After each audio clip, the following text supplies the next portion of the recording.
A little over a year 1년 ago, 전 저는 70인 향단 임무에서 해임되었습니다. 그 소식은 연차대에서 발표되었는데 명예직에 임명되는 분들의 성함과 제 이름이 비슷한 시간대에 나와서 많은 분이 제 봉사 기간이 끝났다고 생각하셨습니다.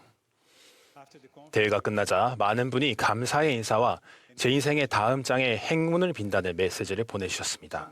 심지어 어떤 분들은 솔트레이크에 있는 저희 집을 구매하겠다고 하셨습니다. 저를 그리할 분이 많다는 것과 집을 매매하는 것은 걱정하지 않아도 된다는 걸 알게 되어 좋았습니다. 하지만 아직은 할 일이 남았습니다. 제 아내 모니카와 저는 새 임무를 위해 교회가 번창하고 있는 아름다운 아프리카로 갔습니다. 아프리카 남지역의 충실한 성도들 사이에서 봉사하며 그들을 향한 주님의 사랑을 목격하는 것은 참으로 큰 축복입니다.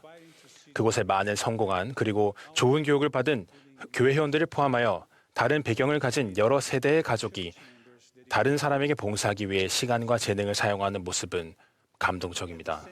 그와 동시에 지역 특성상 형편이 넉넉하지 않은 많은 분들도 교회에 들어와 충실하게 11조의 법을 지키는 데서 오는 축복과 교회가 제공하는 교회 교육 기회를 통해 삶을 변화시키고 있습니다. Succeed in School, English Connect, BYU 패스웨이와 같은 프로그램과 연구 교육기금은 자라나는 세대를 포함하여 많은 사람을 축복합니다. 제임스 E. 파우스트 회장님은 이렇게 말씀하셨습니다. 소문에 의하면 이 교회가 훌륭한 사람들의 주의를 끌지 않고 오히려 종종 보통 사람들을 위대하게 만든다고 합니다. 우리 아프리카 성도들의 훌륭함은 그들이 삶의 어려움과 성장하는 교회에서 요구되는 일을 헤쳐나가는 과정에서 더욱 빛이 납니다. 그들은 항상 긍정적인 태도를 지니고 있으며 다음과 같이 잘 알려진 넬슨 회장님의 가르침을 행동으로 보여줍니다. 우리가 느끼는 기쁨은 우리가 처한 환경과는 거의 관계가 없으며 우리 삶의 초점을 어디에 두는가에 달려 있습니다. 하나님이 세우신 구원의 계획과 예수 그리스도 그리고 그분의 복음에 초점을 맞출 때 삶에서 어떤 일이 일어나더라도 우리는 기쁨을 느낄 수 있습니다. 그들은 힘든 상황에서도 기쁨을 찾습니다. 그들은 우리가 구주와 개인적인 관계를 맺는다면 삶의 어려움도 미소와 감사함으로 이겨낼 수 있다는 것을 배웠습니다. 모잠비크에서 시작하여 이 원리를 모범으로 보여주는 충실한 성도들의 이야기를 들려드리겠습니다. 몇 달 전 저는 조직된 지 1년밖에 되지 않았지만 벌써 10개의 지부와 와드가 있는 스테이크의 대회를 감리하게 되었습니다. 2,000명이 넘는 분들이 작은 교회 건물과 밖에 세워진 3개의 천막을 채웠습니다. 스테이크 회장님은 31살이시고 그분의 아내는 26살이며 그분에게는 어린 2 자녀가 있습니다. 그분은 나날이 커지는 이 스테이크를 인도하는 쉽지 않은 일을 불평 없이 오직 미소와 감사함으로 해내십니다. 저는 축복사님과 접견을 하며 그분의 부인이 몹시 편찮으시다는 사실과 그분이 부인을 보살필 형편이 안 된다는 것을 알게 되었습니다. 스테이크 회장님과 이 문제에 관해 이야기한 후 우리는 축복사님의 자매님께 신고 축복을 드렸습니다. 저는 축복사님께 평균적으로 얼마나 많은 축복사의 축복을 주는지 물어보았습니다. 그분은 8명에서 10명 정도라고 말씀하셨습니다. 제가 한 달에요? 라고 되묻자 그분은 한 주예요? 라고 답하셨습니다. 주말마다 그렇게 많은 축복을 주는 것은 현명하지 않은 일이라고 조언하자 그분은 이렇게 말씀하셨습니다. 고도의 장로님, 매주 새로운 회원들과 많은 청소년이 옵니다. 마찬가지로 이분도 불평 없이 오직 미소와 감사함으로 봉사하고 있었습니다. 스테이크 대회 토요일 저녁 모임이 끝난 후 호텔로 돌아가던 저는 늦은 밤에 길거리에서 음식을 사고 있는 사람들을 보았습니다. 저는 운전사에게 왜 사람들이 낮에 아니라 밤에 음식을 사고 있는지 물어보았습니다. 그는 낮에는 사람들이 나중에 음식을 사기 위한 돈을 벌기 위해 일을 한다고 말했습니다. 제가 내일 먹을 음식을 위해 오늘 일하고 있었군요 라고 말하자 그는 아니요, 오늘 밤 먹을 음식을 위해 오늘 낮에 일하고 있었던 겁니다 라고 설명했습니다. 우리 회원들은 사정이 더 낫기를 바랬지만 운전사는 모잠비크의 그 지역에 사는 많은 사람들이 비슷한 상황에 처해 있다고 말해 주었습니다. 다음 날 아침 이런 회원들의 상황을 알게 된 후 일요일 모임에 참석한 저는 그 그들의 미소와 감사함에 더 깊은 감동을 받았습니다. Zambia. 잠비아입니다. 다음은 스테이크 회장님과 저는 일요일 모임에 가는 도중에 아기와 어린 두 자녀와 함께 길을 걷는 부부를 보았습니다. 저희는 그 부부에게 차에 태워드리겠다고 말했습니다. 그들은 놀랐지만 기뻐했습니다. 예배당까지 걸어서 얼마나 걸리는지 물어보자 그 아버지는 아이들의 속도에 따라 대략 45분에서 1시간 정도 걸린다고 말했습니다.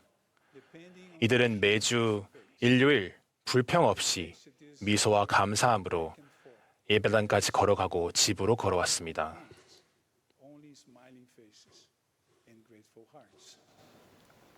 Malawi. 이제 말라위입니다. 스테이크 데이를 앞둔 어느 일요일, 저는 공립학교 건물을 집회소로 사용하고 있는 두 지부를 방문했습니다. 저는 기본 시설조차도 부족한 그 건물들의 초라한 환경에 매우 놀랐습니다. 그곳의 회원분들을 만나며 저는 집회소의 열악한 상태에 대해 사과할 준비를 했습니다. 그러나 회원분들은 먼 거리를 걷지 않고 가까운 곳에 모일 수 있다는 장소가 있는 것만으로도 행복해했습니다. 마찬가지로 이곳에도 불평은 없었으며 오직 미소와 감사함만이 있었습니다.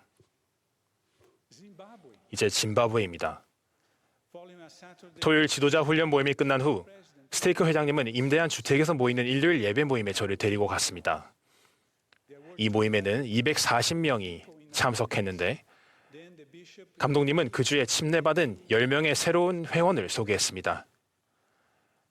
회원들은 두 개의 작은 방에 걸쳐 모였으며 어떤 회원들은 건물 밖에 앉아 창문과 문을 통해서 모임을 지켜보았습니다. 그곳에 불평은 없었으며 오직 미소와 감사함만이 있었습니다.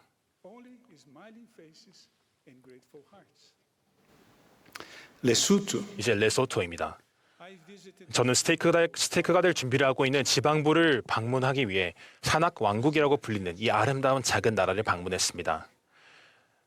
토요일 모임들이 끝난 후 저는 임대주택에서 일요일 예배 모임을 가지는 한 지부를 방문했습니다. 성찬식이 열리는 방에는 자리가 모자라서 어떤 분들은 문 밖에 서서 성찬식에 참석했습니다. 지부회장님께 더 큰 집이 필요할 것 같다고 말씀드리자 놀랍게도 그분은 지금 참석한 인원이 지부 회원의 절반밖에 되지 않는다고 말씀하셨습니다. 나머지 절반의 회원들은 두 번째 시간을 마친 후에 두 번째 성찬식에 참석한다고 했습니다. 이곳에도 불평은 없었으며 오직 미소와 감사함만이 있었습니다. 저는 이후에 우리 청소년 여러 명이 겪은 치명적인 교통사고 때문에 레소토를 다시 방문하게 되었습니다. 그들의 가족과 지도자를 만날 때 분위기가 침울할 것이라고 생각했지만 저는 긍정적이고 영감을 주는 방식으로 그 상황을 헤쳐나가고 있는 강하고 굳센 성도들을 만났습니다. 이 사진의 청년은 14살인 음포 이니시아인 쿠입니다. 그 사고의 생존자인 그녀는 이렇게 말했습니다.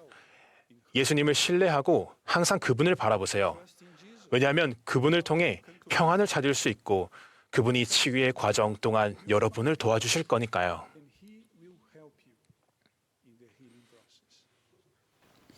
이 이야기들은 그들이 예수 그리스도의 복음을 삶의 중심에 두기 때문에 지닐 수 있는 긍정적인 태도의 몇 가지 예시일 뿐입니다. 이들은 어디서 도움과 소망을 찾아야 하는지 알고 있습니다.